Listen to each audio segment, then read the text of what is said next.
Oke, waktu sudah menunjukkan pukul 8.30. Kita mulai saja. Assalamualaikum warahmatullahi wabarakatuh. Waalaikumsalam warahmatullah. Selamat pagi. Alhamdulillah, walaupun di sini cuacanya gerimis di Belitung, harapan kita mudah-mudahan sinyalnya bagus, supaya nggak terkendala. Selamat pagi, Bapak Ibu yang sudah hadir. Perkenalkan, nama saya Wahyu Hidayati. Saya berasal dari Belitung. Asal sekolah saya SMK Perbel 2 Tanjung Pandan. Nah, hari ini akan dimoderatori dengan Ibu Siti Aisyah. Kemudian presenter kita hari ini adalah Ibu Siti Hadijah yang akan memberikan materinya mengenai sejarah, ya Bu. Itu sedikit. Sini ada Bu Verina. Kalau Ibu ada Pak Edi, cuman ini nggak ada gambarnya. Mungkin langsung saja kami serahkan ke moderator kita, kepada Bu Siti Aisyah Zumiroh. Kami persilahkan.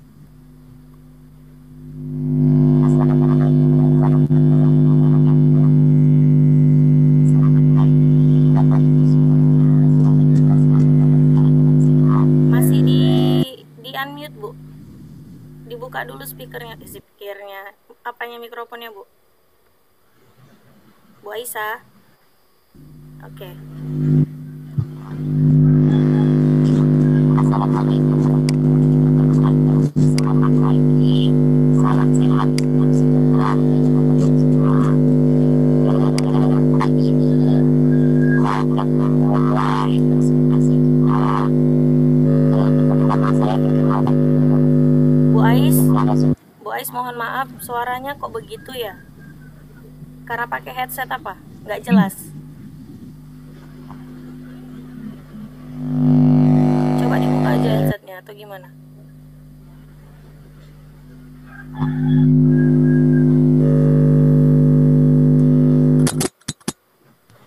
Coba Ibu bicara. Oke, itu jelas.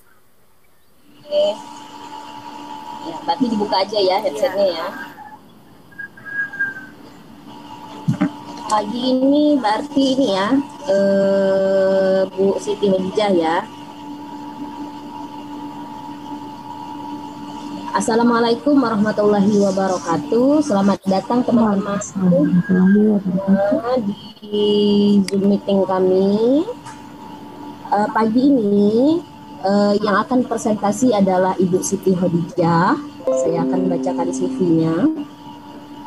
Ibu Siti Hadijah, tempat dan tanggal lahir Medan 16 Mei tahun 1990, alamat domisili Jalan Dusun Baru, Desa Pongok, Kecamatan Pulau Pongok, Bangka Selatan.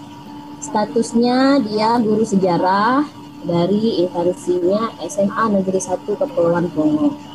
Pendidikan beliau SD sampai SMA di Medan, S1-nya jurusan Pendidikan Sejarah Universitas Negeri Medan, lulusan tahun 2013.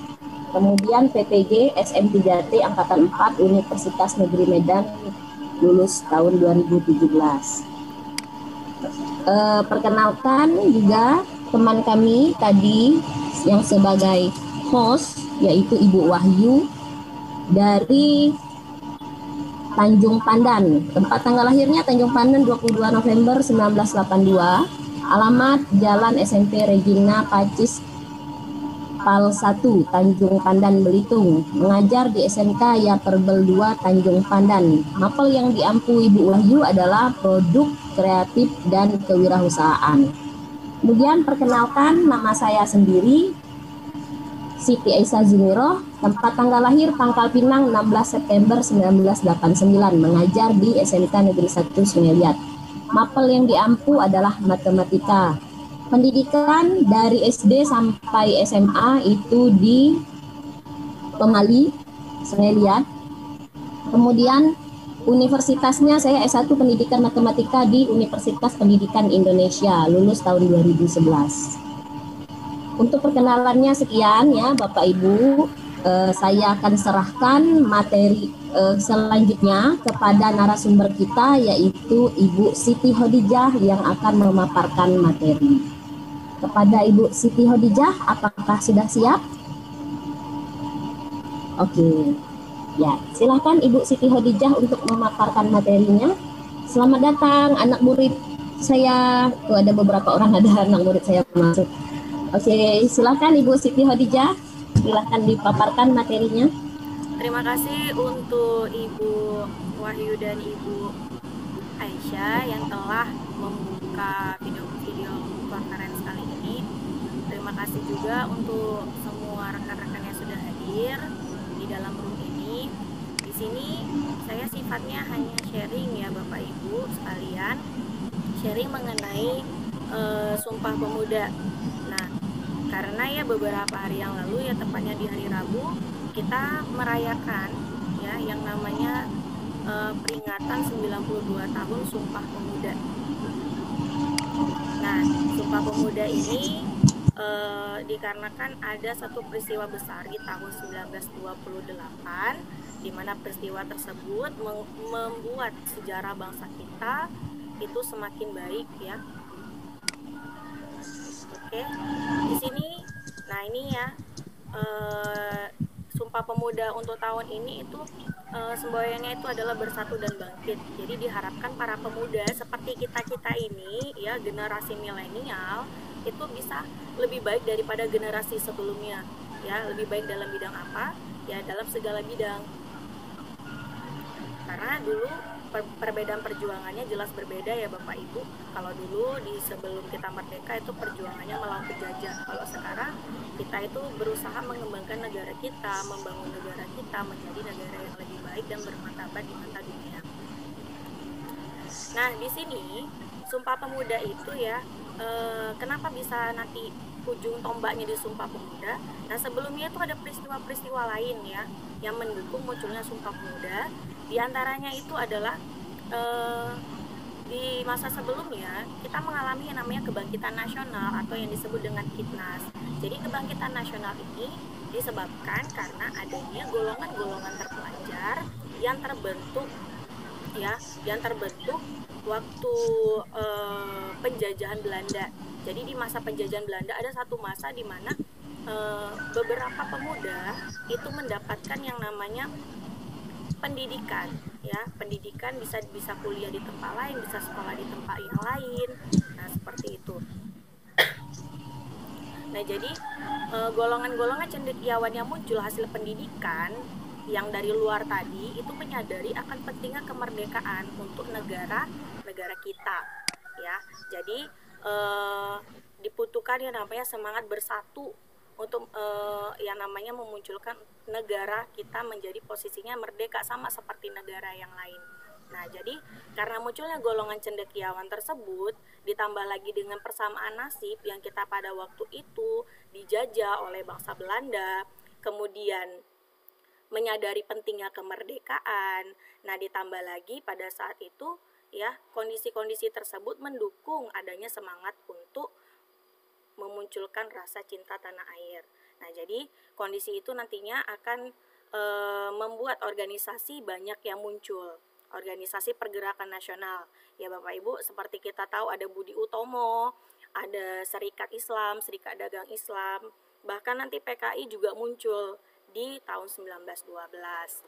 Nah, kemudian organisasi-organisasi tersebut ya, karena ada rasanya ingin bersatu, maka membentuk yang namanya ide pelaksanaan Kongres Pemuda. Jadi Kongres Pemuda ini ada dua ya Bapak Ibu. Yang pertama itu di tahun 1926 yang berlangsung tanggal 30 April sampai 2 Mei 1926. Nah, itu diketuai oleh Muhammad Tabrani. Hanya saja pada saat itu karena kondisinya itu memang sudah ada ya semangat persatuan. Hanya saja masih mementingkan persatuan di daerahnya masing-masing. Jadi pada Kongres Pemuda yang pertama itu belum memunculkan kesadaran secara nasional, tapi masih secara daerah. Nah, kemudian dalam pembicaraan selanjutnya itu mereka merencanakan adanya Kongres Pemuda yang kedua untuk melanjutkan pembicaraan sebelumnya yang berlangsung tanggal 27 hingga 28 Oktober. Ketuanya itu adalah Sugondo Joyo Puspito. Nanti saya akan bahas mengenai ini ya Bapak Ibu. Nah, hasil dari Kongres Pemuda 2 itu adalah Sumpah Pemuda yang merupakan hasil rumusan kongres yang ternyata sampai sekarang itu menjadi semangat pergerakan untuk para pemuda-pemuda yang ada di Indonesia.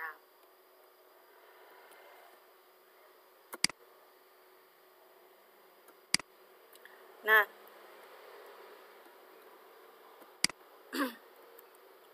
ini kira-kira kapan ya Sumpah Pemuda itu? Ya, Sumpah Pemuda itu tercetus tadi sudah saya sebutkan ya. Tepatnya di Kongres Pemuda 2 di tanggal 28 Oktober 1928. Jadi dalam Kongres Pemuda tersebut ya akhirnya nantinya dicapai kesepakatan berupa Ikrar Pemuda.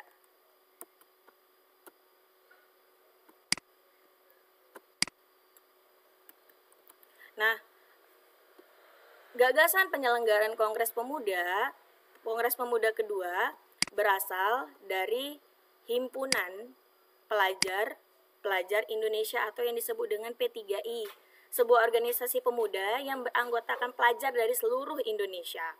Atas inisiatif P3I, Kongres dilaksanakan di 3 gedung yang berbeda. Ini untuk Kongres Pemuda 2 ya Bapak Ibu.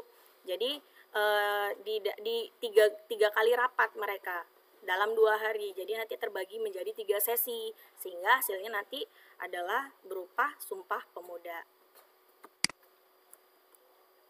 Nah, waktu Kongres Pemuda 2, sama ya sebenarnya di Kongres Pemuda yang pertama juga itu perwakilan dari daerah-daerah yang saat itu masih namanya Jong Ambon, Jong Sumatera. Nah, itu juga hadir nanti di dalam Kongres Pemuda yang kedua. Nah, dalam Kongres Pemuda yang kedua, itu yang hadir diantaranya adalah Jong Java, Jong Sumatera Nanbon, Jong Batak, Pemuda Indonesia, kemudian ada Jong Islami Tenbon, ada Jong Celebes, kemudian Sekarukun, Jong Ambon, Pemuda Kaum Betawi, dan masih banyak yang lain. Nah, ini pelaksanaannya. Untuk Kongres Pemuda yang pertama itu, untuk Kongres Pemuda yang kedua itu tadi saya sebutkan ada 3 kali pertemuan ya, yang dilaksanakan dalam 2 hari. Di mana yang pertama itu, rapat pertama itu di Gedung Katolik Jongelingenbon, kemudian di rapat yang kedua ada di Gedung Osjapa Bioskop, dan yang ketiga itu di Gedung Indonesia Club Huis Kramat. Nah, di sini di rapat pertama di tanggal 27 Oktober 1928, di situ ada 2 pembicara yang paling penting di sana, di mana pembicara yang pertama itu adalah ketua dari Kongres Pemuda yang kedua, yaitu Bapak Sugondo Joyo Puspito. Jadi Bapak Sugondo ini menyatakan ya, diharapkan bahwa Kongres Pemuda kedua dapat memperkuat semangat persatuan dan kesatuan dalam sanubari para pemuda. Jadi semangat itu sebenarnya sudah ada sebenarnya dari dulu ya Bapak Ibu, bukan hanya di zaman sekarang aja ya. Semangat bersatunya sudah ada, karena itu tadi adanya keinginan untuk merdeka, adanya keinginan untuk bersatu melawan penjajah seperti itu. Nah, kemudian ditambah lagi ada uraian Muhammad Yamin, di mana Muhammad Yamin itu ya menyampaikan tentang arti dan hubungan persatuan dengan pemuda. Nah, menurut Muhammad Yamin, di sana ada 5 faktor yang bisa memperkuat persatuan Indonesia. Di mana di situ yang memperkuat diantaranya ada sejarah. Ya, jadi intinya di situ sejarah itu maksudnya merasakan nasib yang sama, apalagi sama-sama dijajah ya, sama juga kayak kita Bapak Ibu, kalau di antara kita ada merasakan nasib yang sama ya, misalnya kesamaan latar belakang sejarah yang sama, sama-sama dari Medan misalnya, atau misalnya sama-sama tinggal di daerah mana ya, di daerah Sungai Liat, nah seperti itu. Jadi ada kesamaan latar belakang minimal. Sejarah itu bisa memperkuat persatuan gitu ya, memperkuat persaudaraan. Kemudian bahasa, ya bahasa juga jelas mempengaruhi, karena dari bahasa kita dapat menggunakan atau berkomunikasi dengan orang lain. Nah, kemudian ditambah lagi ada hukum adat. Ya, hukum adat di daerah masing-masing ya. Biasanya hukum adat di daerah masing-masing itu jelas berbeda dengan di daerah lain. Daerah satu dengan yang lain itu beda. Jadi, tentunya kalau misalnya punya kesamaan daerah asal, itu biasanya mempunyai hukum adat yang sama. Kemudian pendidikan, sudah jelas Bapak Ibu. Latar belakang pendidikan ini juga mempengaruhi persatuan dan kesatuan. Di mana pendidikan tadi itu mencetak yang namanya golongan-golongan terpelajar. Nah, ditambah lagi adanya kemauan. Ya, kalau segala sesuatu yang harus kita kerjakan, kalau kita tidak mau, itu tidak akan bisa Bapak Ibu. Itu ya. Nah, saya lanjutkan, itulah tadi mengenai rapat yang pertama. Nah, untuk rapat yang kedua di sini di tanggal 28 Oktober ya, di hari kedua. Nah, dalam rapat ini di sini ada dua pembicara juga, ada Purnomo Wulan dan Sarmidi. Nah, mereka itu berpendapat bahwa di sini anak-anak itu harus mendapatkan pendidikan kebangsaan. Harus ada pula keseimbangan antara pendidikan di sekolah dan di rumah. Anak-anak juga harus dididik secara demokratis. Jadi Bapak Ibu, sebenarnya pendidikan zaman dulu di zaman penjajahan Belanda dengan zaman sekarang itu jelas berbeda. Karena pendidikan di zaman Belanda itu terkhususnya hanya orang-orang tertentu saja yang bisa sekolah, apalagi sekolah tinggi ya. Kalau untuk sekolah formal seperti biasa itu memang diwajibkan mereka itu menjalani pendidikan dasar untuk pribumi. Ya, tujuannya yaitu mereka supaya bisa dijadikan sebagai tenaga kerja untuk Belanda yang bisa dibayar dengan gaji yang murah. Ya, itu asalkan mereka bisa baca, tulis, dan hitung saja. Tapi untuk pendidikan yang berkelanjutan, yang lebih tinggi, itu biasanya hanyalah golongan-golongan tertentu. Kayak anak bangsawan, ya golongan-golongan tertentu ya, makanya itu bisa muncullah golongan terpelajar di Indonesia.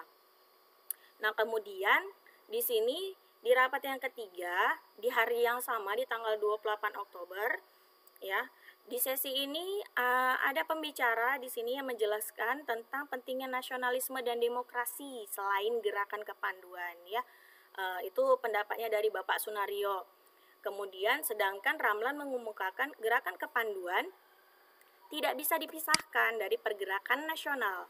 Gerakan kepanduan sejak dini mendidik anak-anak disiplin dan mandiri.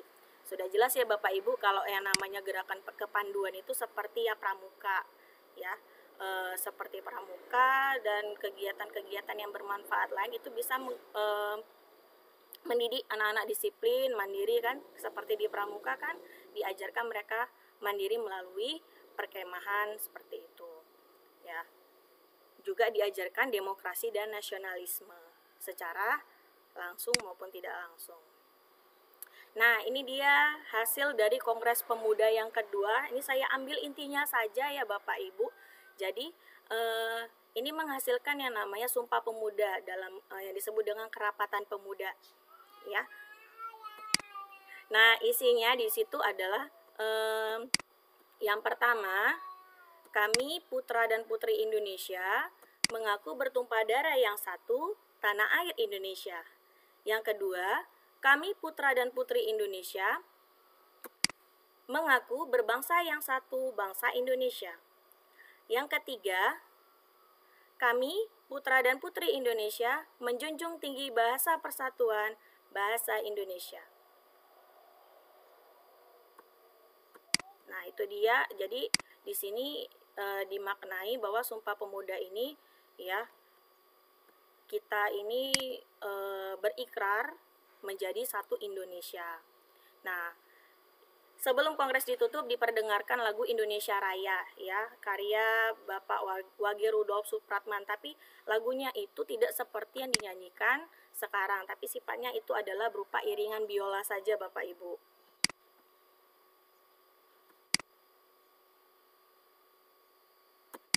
Sebentar ya. Nah, kira-kira makna dari peringatan Sumpah Pemuda ini yang jelas ya. Di dalam maknanya itu adalah ikrar bertanah air satu, berbangsa satu, berbahasa satu Indonesia. Jadi Bapak Ibu kadang-kadang ya kita sering lupa Iya, kira-kira ikrar Sumpah Pemuda itu seperti apa ya? Kadang terbalik-terbalik atau bahkan bunyinya pun lupa gitu ya.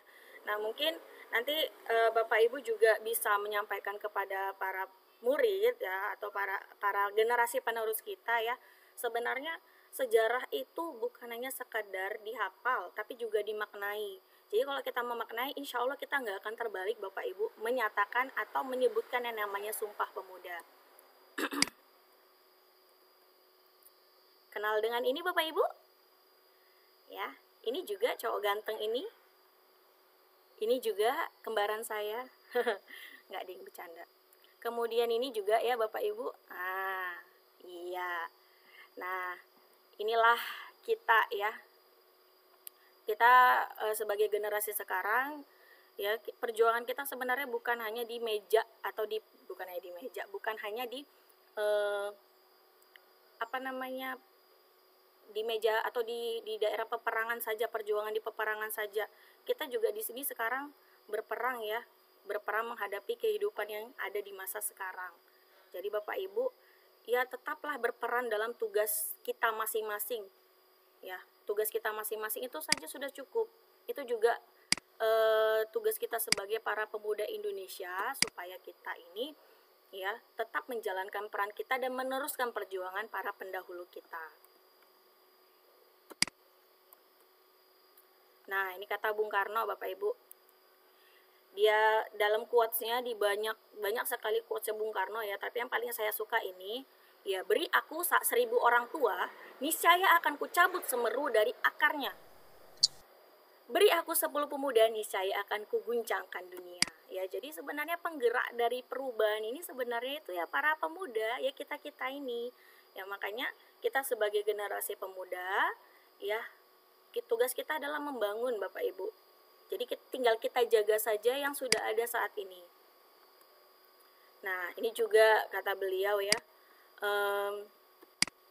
dimana di sini beliau menyatakan perjuanganku lebih mudah karena mengusir penjajah yang sudah jelas-jelas berbeda latar belakangnya, berbeda sejarahnya. Tapi perjuanganmu akan lebih sulit karena melawan bangsamu sendiri. Ya, kita lihat ya sekarang ini banyak konflik segala macam, yaitu karena perjuangan kita itu ya bersama dengan bangsa sendiri, dengan teman-teman kita sendiri. Ya, harus menyatukan persepsi. Jadi Bapak Ibu sekalian, ya kita samakanlah tujuan supaya negara kita ini aman, supaya negara kita ini damai, seperti itu. Ya, sekian itu saja dari saya. Saya kembalikan ke moderator, silakan Bu Aisyah. Oke. Nah, gimana tentang pemaparan dari Ibu Siti Khadijah? Apakah ada yang mau bertanya? Kalau ada yang mau bertanya, untuk peserta guru juga boleh bertanya, untuk murid-murid juga boleh bertanya. Silakan tuliskan pertanyaanmu di kolom chat komentar boleh, atau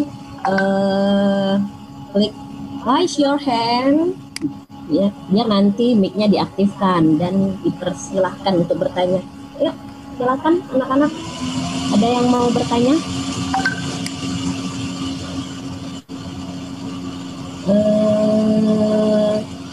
Tentang nanti kita ada kuis loh anak-anak. Kalau nggak ada yang bertanya langsung kuis saja Bu.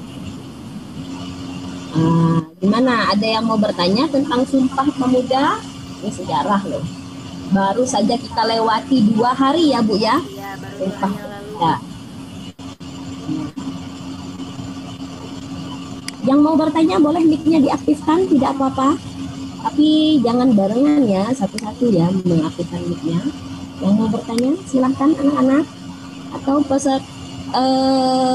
peserta bubble menjaring juga boleh bertanya ya Bu ya. Iya, dipersilakan Bu. Ya. Kayaknya nggak ada. Kalau nggak ada saya mulai kuis aja, nggak apa-apa. Oke, kita tunggu ya Bu ya, sebentar lagi. Kalau nggak ada nanti silakan Ibu share kuis. Gimana anak-anak, ada yang mau bertanya tentang Sumpah Pemuda? Kayaknya udah ngerti semua. Saya harap udah jelas ya Bapak Ibu ya. Iya. Masalah Sumpah Pemuda ini saya pikir udah jelas kalau begitu. Iya, soalnya udah hampir Iya. setiap tahun ya, Yang istilahnya terpenting dari kita tahun memaknai 19, aja itu. iya dari tahun 1928 ya. Oke, oke, oke, oke, oke. Oke, baiklah kalau gitu kita langsung saja Bu, kuis Bu. Oke, siap. Silakan.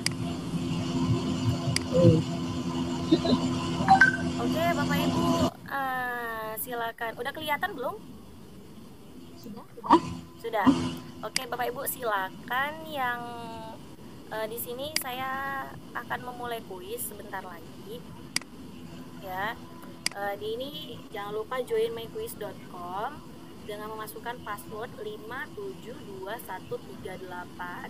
Nah, untuk Bapak Ibu yang hadir di room ini silakan masuk ya Bapak Ibu, boleh bergabung. Para peserta didik yang juga ikut bergabung hari ini juga dipersilakan masuk ya. Jadi sambil kita lihat kira-kira yang mana sih yang menyimak tadi gitu. Bu Aisyah juga boleh Bu ikut. Bu Wahyu. Ya. Ini saya buka 3 menit. 3 menit lagi mungkin kita bisa lanjut.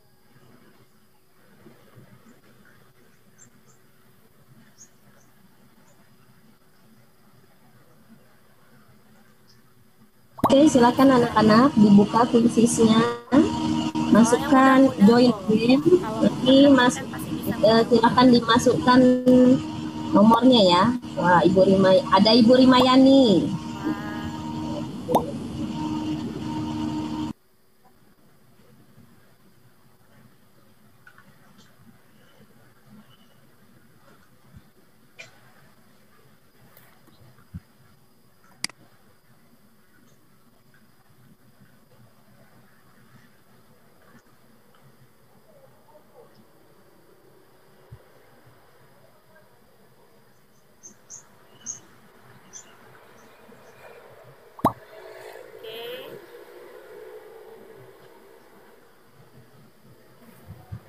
Yuk di sini yang bergabung, yang mau bergabung silakan.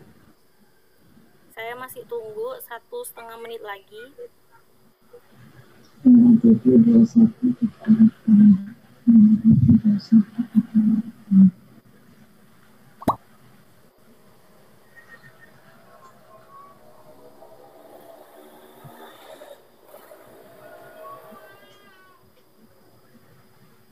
Mari Bapak Ibu silakan.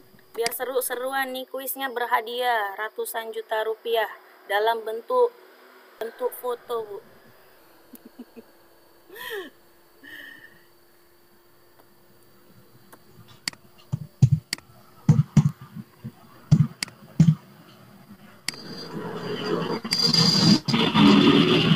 Oke, nggak ada lagi yang mau gabung?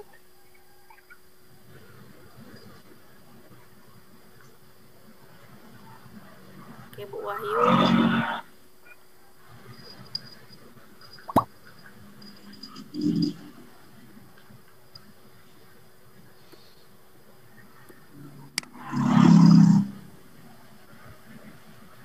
Oke, beberapa detik lagi akan saya mulai.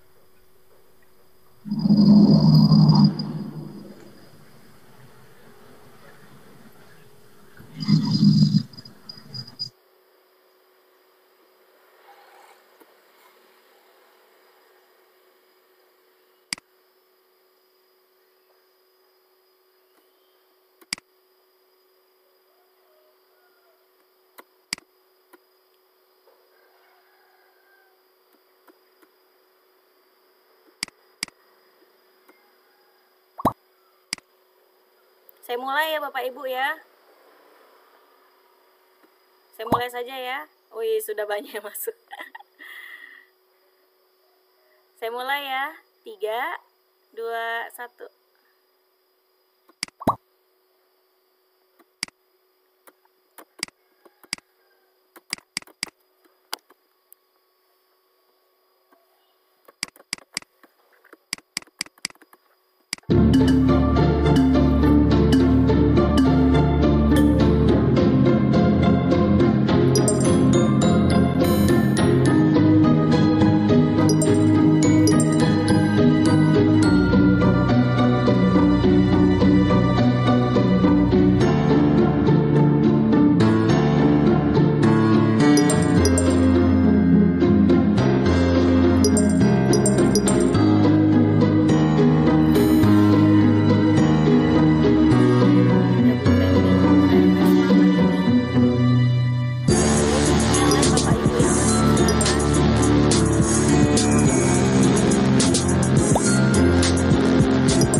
foto.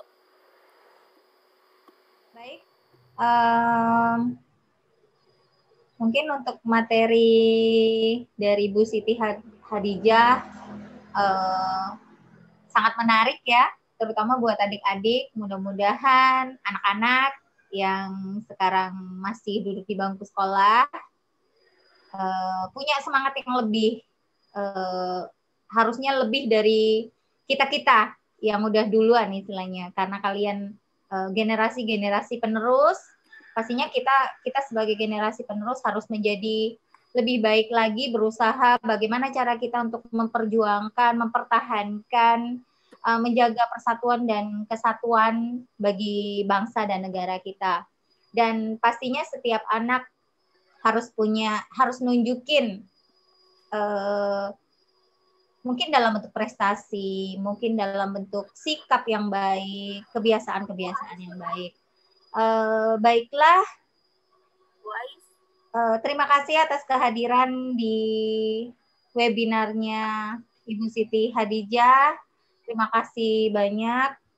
Jangan lupa yang belum ngisi absen mungkin silahkan diisi absennya. Akhir kata kami ucapkan terima kasih.